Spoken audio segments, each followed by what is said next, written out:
எல்லாருக்கும் வணக்கம். நாங்க ஆனந்த் பலாம். இன்னைக்கு நம்ம பார்க்க போறது பார்த்தீங்கன்னா, டெல்லில நேத்து மிகப்பெரிய ஒரு எக்ஸ்ப்ளோஷன் ஆயிருக்கு.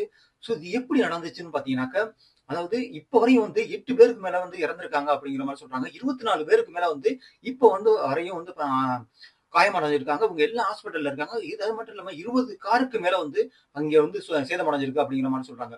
அந்த இடத்துல அதாவது மிக முக்கியமான ஒரு ரெட் போர்ட்ன்னு சொல்லக்கூடிய நம்மளோட அப்படிப்பட்ட ஒரு இடத்துல அதாவது ஒரு குறிப்பிட்ட ஒரு 6 டு 6:30லேருந்து 7 மணிக்குள்ள இந்த ஒரு விஷயம் நடந்திருக்கு. எப்படி இவ்வளோ ஒரு பிளாஸ்ட் ஆக முடியும்? அந்த இடத்துல அதிகமான கூட்டங்கள் இருக்குன்னு தெரிஞ்சுக்கிட்டே, இந்த மாரி யாரும் சதி வேலையா இருக்குமா?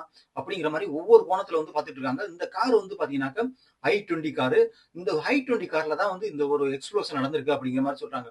இப்போ என்ஐஏ போயிருக்கு, ரா போயிருக்காங்க. மத்த எல்லா ஏஜென்சியும் இப்ப அங்கே தான் இருந்துகிட்டு இருக்காங்க. அது மட்டும் இல்லாம அங்க உள்ள போலீஸ் டெல்லி போலீஸ் ஃபுல்லா இன்வெஸ்டிகேஷன் போயிட்டு இருக்கு அப்படிங்கிற மாரி சொல்றாங்க. நம்ம இத பத்திலாம் தான் இந்த வீடியோல